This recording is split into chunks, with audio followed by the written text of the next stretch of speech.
क्या हो अगर चाइना के द्वारा भारत के 75% स्मार्टफोन यूजर पे एक अपडेट आए और सारा का सारा फोन हैक हो जाए या फिर एक्सप्लोड। हमने ये तो सुना था कि फोन हैक हो सकता है, लेकिन क्या किसी सॉफ्टवेयर के द्वारा फोन को एक्सप्लोड भी कराया जा सकता है? और ऐसा संभव है तो कैसे? क्या वाकई में चाइनीज स्मार्टफोन एक वेपन्स में कन्वर्ट हो सकते हैं? और इन सारे सिनेरियो में आर्टिफिशियल इंटेलिजेंस का क्या रोल होगा? और भारत कैसे बचाएगा खुद को इस आने वाली सबसे बड़ी तबाही से? वैसे डेफ स्पेस नेक्सस यानी डीएस नेक्सस मेनली 3 टॉपिक पे काम करता है। पहला स्पेस, दूसरा डिफेंस और तीसरा एनवायरमेंटल रिलेटेड इशू। और ये वीडियो निश्चित ही देश के सुरक्षा यानी डिफेंस वाले पार्ट से बिलोंग करता है। तो आपको अगर हमारे बताए गए टॉपिक्स में थोड़ा भी इंटरेस्ट है तो जल्दी से चैनल को सब्सक्राइब कर लीजिए। 17 सितंबर दोपहर 3:45 का समय था, तभी अचानक से लेबनान की राजधानी बेरट में एक एक करके 3000 से ज्यादा धमाका होता है। लेकिन ये कोई बम नहीं था बल्कि पेजर, जो कि एक प्रकार के मैसेज सेंड करने के काम आता है। एवेंजर्स मूवी में जब सारे सुपर हीरो युद्ध हार जाते हैं तब निक फ्यूरी एक मैसेज भेजते हैं कैप्टन मार्वल के पास, और वहां पेजर का इस्तेमाल हुआ है जो कि बहुत सेफ होता है मोबाइल फोन के मुकाबले। फिर भी 3000 पेजर एक्सप्लोड करता है और अगले दिन वॉकी टॉकी जो किसी एक्सटर्नल सिग्नल से जुड़ा हुआ नहीं होता वो भी एक्सप्लोड करता है। दरअसल एक कंपनी है BAC कंसल्टिंग KFT जो सिचुएटेड है हंगरी में, जो ताइवान के गोल्ड अपोलो का लाइसेंस यूज करके पेजर बनाती है। उसी कंपनी से इजराइल ने सेटिंग कर रखा था, पेजर के बैटरी के अंदर छोटा सा बम फिट कर रखा था पहले से ही, और ये सारी तैयारी इजराइल ने 6 मंथ पहले ही किया था। बस देरी था सिग्नल देने का, और जैसे ही सिग्नल मिला पेजर और वॉकी टॉकी का टेम्परेचर इंक्रीज होने लगा, जिसके वजह से बैटरी के अंदर रखा बम एक्सप्लोड कर गया। मतलब सिर्फ एक सिग्नल की वजह से किसी भी गैजेट्स का टेम्परेचर इंक्रीज कराया जा सकता है। तो क्या आपके और हमारे फोन का टेम्परेचर नहीं बढ़ाया जा सकता? बिल्कुल बढ़ाया जा सकता है। दरअसल जिस बैटरी का इस्तेमाल किया गया हमारे फोन में वो बना होता है लिथियम से, जिसे लिथियम आयन बैटरी बोला जाता है। और क्या आपको पता है लिथियम खुद में ही एक एक्सप्लोसिव मटेरियल है? सोच कर देखो, बस एक सिंगल अपडेट और भारत में यूज किया जाने वाला स्मार्टफोन पूरी तरह कंप्रोमाइज हो जाए। ये महज एक काल्पनिक स्थिति नहीं है, बल्कि चीनी मोबाइल फोन पर भारत की भारी निर्भरता को देखते हुए वास्तविक चिंता का विषय है। आज भारत पूरी दुनिया में नंबर 1 मार्केट है स्मार्टफोन के लिए, और दिन प्रतिदिन चाइना का इन्फ्लुएंस भारत के स्मार्टफोन मार्केट में बढ़ता चला जा रहा। इस ग्राफ को देखिए दोस्तों, जो रिप्रेजेंट कर रहा कैसे समय के साथ भारत में चीनीज कंपनी का डोमिनेंस बढ़ रहा। 2014 में हमारा सिर्फ 10% डिपेंडेंस था चाइना के ऊपर, लेकिन 2024 आते आते 75% हो जाता है। कहां 10% और कहां 75%? शायद मोदी है तो मुमकिन है, और क्या ही बोल सकते। बात अगर जियोमी की जाए तो अकेले 20.67% मार्केट कैप्चर कर रखा है। अगर चाइना और इंडिया के रेफरेंस में देखो दोस्तों, तो ऐसा नहीं कि चाइना भारत के सारे फोन को एक साथ एक्सप्लोड कर सकता है, लेकिन चाइना ऐसा करने में पूरी तरह सक्षम है। फोन को एक्सप्लोड बिना एक्सप्लोसिव के भी कराया जा सकता है, बस एक अपडेट के माध्यम से। और अगर ये बैटरी एक्सप्लोड करता है तो उस फोन के यूजर का मौत निश्चित है, अगर फोन यूजर के पास हो तो।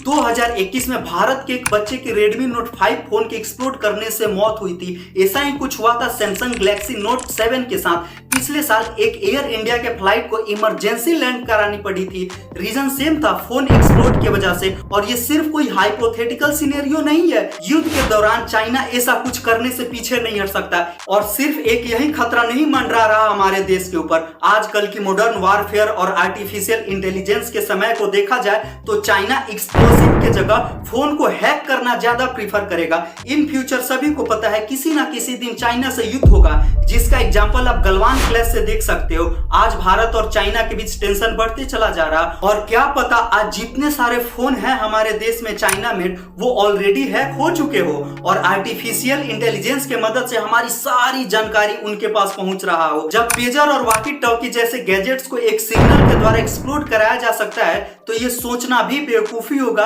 कि हमारे फोन का डाटा सुरक्षित है। और ये भी कोई हाइपोथेटिकल सिनेरियो नहीं है। मेरा खुद का डाटा डार्क वेब पर लीक हो रहा, और सिर्फ मेरा ही नहीं पूरे देश के लोगों का। आप भी अपने फोन में चेक कर सकते हो इसे। आप सबसे पहले अपना जीमेल ओपन करो, और जो 3 लाइन दिख रहा है उसके ठीक सामने जो आपको लोगो दिख रहा आपके जीमेल का, उस पर क्लिक करना है। और फिर जस्ट उसके नीचे गूगल अकाउंट का ऑप्शन दिख रहा होगा, आप उस पर क्लिक करो। फिर स्क्रॉल करके सिक्योरिटी वाले ऑप्शन पर पर क्लिक करना है और फिर स्क्रॉल करना है। अब नीचे देखिए एक डार्क वेब रिपोर्ट करके एक ऑप्शन होगा, अगर आपका ऑफ है तो उसे ऑन कर लीजिए। जैसे आप मेरे फोन में देख पा रहे होंगे कि जो मेरा डाटा है कैसे वो 4 जगह से लीक हुआ है। पहला कट प्रो वेबसाइट जो 6 मार्च 2024 को हुआ था, फिर सेहत एप्लीकेशन से जो हुआ था 25 जुलाई 2023 को, उसके बाद सेंसिटिव सोर्स से, और फिर हद तो तब हो गया जब ये देखा मैंने, आप खुद ही देख सकते हो ये गवर्नमेंट का वेबसाइट है। अब आप खुद से सोच सकते हो कि कितना सेफ है हमारा फोन या भारत सरकार का डाटाबेस। इंडियन इंटेलिजेंस एजेंसी के द्वारा ऑलरेडी एडवाइजरी जारी कर दिया गया है कि कोई भी सिक्योरिटी पर्सनल जो इंडियन नेवी, इंडियन आर्मी और इंडियन एयरफोर्स से ताल्लुकात रखते हैं वो चाइनीज स्मार्टफोन का इस्तेमाल ना करें। लेकिन सच्चाई क्या आपको पता है दोस्तों, भारत के 2 सबसे लीडिंग कंपनी है लावा और माइक्रोमैक्स। जिसने भी इन दोनों कंपनी का फोन लिया दिल से गाली देता है इन दोनों कंपनी को। चाइना के कंपैरिजन में हमारा लेवल 1% भी नहीं है। अगर बात स्मार्टफोन की जाए, गवर्नमेंट का स्मार्टफोन मैन्युफैक्चरिंग स्कीम PLI पूरी तरह फेल हो गई इन चाइनीज स्मार्टफोन के आगे। चाइनीज स्मार्टफोन न सिर्फ latest AI integration, technical innovation, 5G technology, बल्कि प्राइस के मामले में भी भारत के लावा और माइक्रोमैक्स से 50 साल आगे हैं। फिर एक कॉमन आदमी जिसके अंदर देश के सिक्योरिटी पर्सनल भी आते हैं, जिनका बजट ही होता है 10,000 से 20,000, आखिरकार वो चाइनीज स्मार्टफोन छोड़ किसी दूसरे कंपनी का स्मार्टफोन अफोर्ड कैसे कर सकते हैं? यकीन मानिए दोस्तों, अगर हमारी लड़ाई होती है चाइना से तो हमारे ब्रह्मोस और अग्नि 5 धारे के धारे रह जाएंगे। जब तक हमें पता चलेगा कि हमारे देश के ऊपर अटैक हुआ है तब तक चाइना युद्ध खत्म कर चुका होगा। और यही है असली AI मतलब आर्टिफिशियल इंटेलिजेंस का दुनिया। 5 कॉमन साइन है जो रिप्रेजेंट करता है हमारा फोन कंप्रोमाइज हो चुका है, जिन्हें हम एक एक करके डिटेल्स में समझने वाले हैं। पहला, अगर हमारे फोन का बैटरी जल्दी डिस्चार्ज होने लगे, क्योंकि जो भी जासूसी करने वाले सॉफ्टवेयर होते हैं वो फोन के बैकग्राउंड में चलते रहते हैं, जिसके वजह से जो फोन का बैटरी है वो अपने आप डिस्चार्ज होते रहता है। अगर ऐसा होता है तो आप समझ लीजिए आपका फोन हैक हो चुका है। और दूसरा, कभी आपको ऐसा लगे कि यार मेरे फोन में तो 500 MB इंटरनेट था या फिर 1 GB इंटरनेट था और मेरे फोन का इंटरनेट पता नहीं कहां चला गया, तो फिर आपका फोन हैक हो चुका है। क्योंकि जो जासूसी करने वाले सॉफ्टवेयर होते हैं वो हमारे फोन के डाटा का इस्तेमाल करते हैं, हमारे फोन का डाटा एक जगह से दूसरे जगह भेजने के लिए। डाटा कुछ भी हो सकता है, मैसेज, फोटोज, वीडियोज, आपका पर्सनल इंफॉर्मेशन, बैंक डिटेल्स। और तीसरा कारण हो सकता है अनएक्सपेक्टेड पॉपअप्स और एप्स। अगर हमारे फोन में कोई ऐसा ऐप दिखे जिसे हमने इंस्टॉल ही नहीं किया, या फिर बिना किसी ऐप को यूज किए हमारे स्क्रीन पे ऐड शो कर रहा है, तो फिर हमारा फोन हैक हो चुका है। चौथा कारण जो हम कभी नोटिस ही नहीं करते, और ये बहुत इंपॉर्टेंट है जानना, अगर आपका फोन ओवर हीटिंग हो रहा और फोन स्लो काम कर रहा है, ये भी फोन हैक होने के कॉज से ही हो सकता है। क्योंकि जो स्पाई सॉफ्टवेयर होते हैं वो कंटिन्यूअस फोन के CPU और मेमोरी का इस्तेमाल करते हैं। यहाँ मेमोरी का मतलब है आपके फोन के रैम से आज करोड़ों यूजर्स के फोन का डाटा AI के हेल्प से एक साथ एक्सेस किया जा सकता है, और एनालिसिस भी। तो फिर सबसे ज्यादा इंपॉर्टेंट है हमारे लिए समझना कि इस पूरे सिनेरियो में आर्टिफिशियल इंटेलिजेंस का क्या रोल हो सकता है। साइबर सिक्योरिटी का बात की जाए तो आज AI एक क्रूशियल रोल निभा रहा। AI मिलियंस ऑफ यूजर्स का लार्ज अमाउंट में जो डाटा होता है उसे आइडेंटिफाई कर सकता है। चाइना को हर एक लोगों के फोन का हर एक डाटा एक्सेस करने की कोई जरूरत नहीं। उसका AI इस तरीके से सेट होगा कि खास पैटर्न वाले डाटा को ही ट्रेस करे। इसे आप ऐसे समझिए कि कुछ खास वर्ड को ही AI ट्रेस कर रहा हो, और जैसे ही वो खास वर्ड फोन पर बात करते टाइम डिटेक्ट होगा वैसे ही AI एक्टिव हो जाएगा। एकदम लाइव ट्रैकिंग, वो भी पूरे देश के लोगों का। इससे ज्यादा खतरा एक एटम बम से भी नहीं हो सकता। AI न सिर्फ हमारे बायोमेट्रिक डाटा को एनालाइज कर सकता है, बल्कि हमारे typing pattern, voice recognition, fingerprint सब कुछ एक्सेस कर सकता है। कैसा हो अचानक से आपके फोन पे कंट्रोल ही ना हो, फोन भी लगे और आपकी आवाज में कोई बात भी करे बिना आपकी इजाजत, आपका बैंक बैलेंस खत्म हो जाए, और ये सारी बातें महज सिर्फ एक काल्पनिक नहीं है। AI can analyse everything, real time हमारा लोकेशन, सेंसिटिव डाटा, कम्युनिकेशन, सब कुछ पर नजर रखा जा सकता है AI के हेल्प से। और सिर्फ नजर ही नहीं, अभी तो सिर्फ AI आया है, बहुत जल्दी आर्टिफिशियल जनरल इंटेलिजेंस आने वाला है, जो न सिर्फ हमारे डाटा को मॉनिटर कर सकता है बल्कि उसे एक्सेस कर मैनिपुलेट भी कर सकता है। लेकिन क्या ये सब इतना आसान होगा?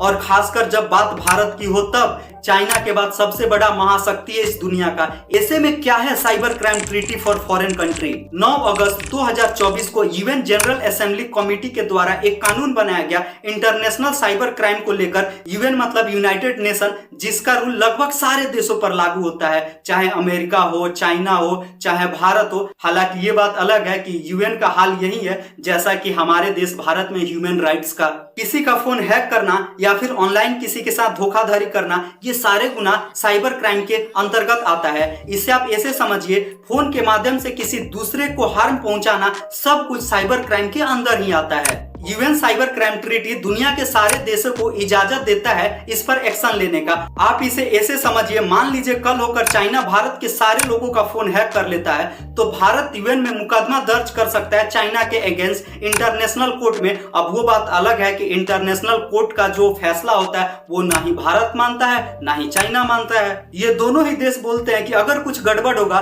तो हमारे डिप्लोमेट्स बैठकर बात करके सुलझा लेंगे। इजराइल भी यूएन साइबर क्राइम ट्रीटी को फॉलो करता है, लेकिन उसने जो लेबनान में किया वो भी एक साइबर क्राइम ही है। लेकिन भला उसका कोई क्या ही उखाड़ सकता है। फेसबुक से लेकर व्हाट्सएप, यूट्यूब से लेकर गूगल, सब कुछ तो इजराइल से ही बिलोंग करता है। लेकिन फिर भी 9 अगस्त 2024 से अब कोई भी देश किसी दूसरे देश के साथ ऑनलाइन कुछ भी गड़बड़ करता है तो उसे एटलीस्ट अब एक क्रिमिनल एक्टिविटी के अंतर्गत देखा जाएगा।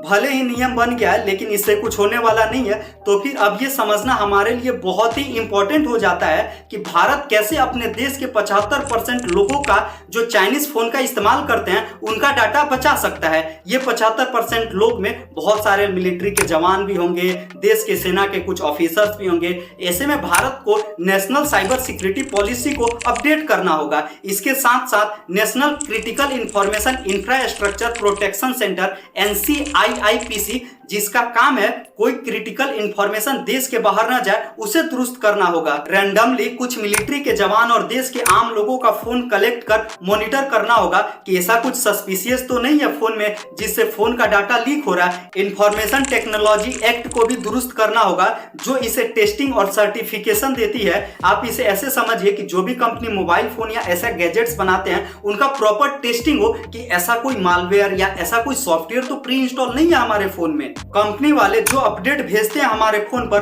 उसे पहले गवर्नमेंट के द्वारा चेक करना होगा। लेकिन आपको क्या लगता है, आपकी गवर्नमेंट इतना वाकई में सोचेगी? फिर इसे कैसे रोका जा सकता है? बस एक ही रास्ता है, नॉन चाइनीज फोन का इस्तेमाल करना ज्यादा से ज्यादा। इंडियन गवर्नमेंट को निश्चित इस पे जल्दी कुछ सोचना होगा क्योंकि देश के आम लोग ना ही गूगल का फोन अफोर्ड कर सकते हैं और ना ही एप्पल का। ऐसा ना हो किसी दिन हमारे देश को भारी कीमत चुकाना पड़े और फ्यूचर में जो होगा हमारे आंखों के सामने ही होगा। सो मिलते हैं आपसे अगले वीडियो में, और हमारी दी गई जानकारी आपको अच्छी लगी हो तो यही बेस्ट टाइम है हमें सब्सक्राइब करने का। तब तक के लिए जय हिंद, जय भारत।